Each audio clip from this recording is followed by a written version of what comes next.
પાંચવડા ગામે સ્વામિનારાયણ મંદિર ખાતે ભવ્ય શાકોત્સવનું આયોજન કરવામાં આવ્યું।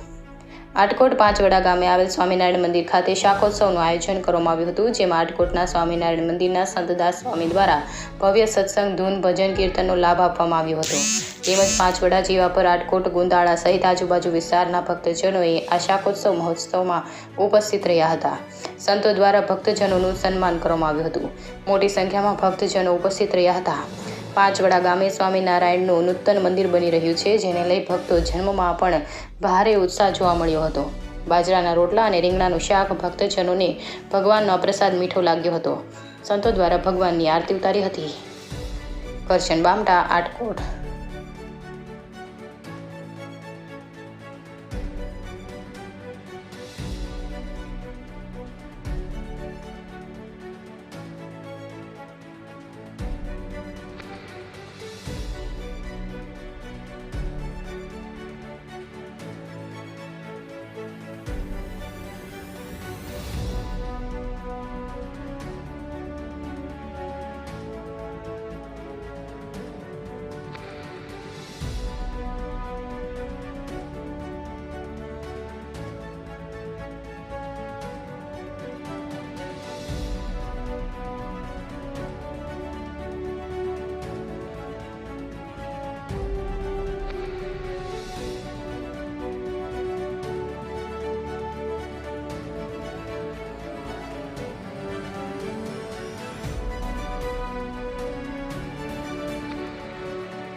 ભગવાન ઈષ્ટદેવ ભગવાન સ્વામિનારાયણ અસીમ કૃપાથી અત્રે અહીંયા પાંચવડા ગામે ભગવાન સ્વામિનારાયણના મંદિરે ભવ્ય નવ્ય શાકોત્સવ રાખેલ છે।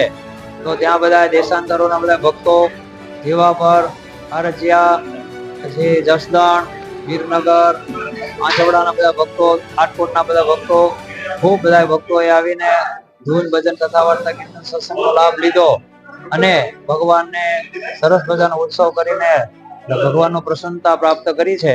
તો આ ઉત્સવે ભગવાન શ્રી દરેકના હૃદયમાં નિવાસ કરીને રહે અને દરેકના અંતરમાં શાંતિ પ્રાપ્ત કરે અને દરેકને ભગવાન પ્રસન્ન થાય એવી ઘનશ્યામ મહારાજ, પાંચવડાના ઘનશ્યામ મહારાજને અમારી હાથ જોડીને નમ્ર વિનંતી અને પ્રાર્થના ભગવાનને કરીએ છીએ, દરેક જીવાત્મા સુખી થાય। જય સ્વામિનારાયણ। અમારે અત્રે આટકોટ મુકામે ભગવાન ઘનશ્યામ મહારાજને 25 વર્ષ મંદિર થઈને પૂર્ણ થાય છે। મુક્તો મુનિ જેવા મોટા ભગવાનના અક્ષરધામના મુક્તો સંતોએ આ મંદિર બનાવ્યું છે।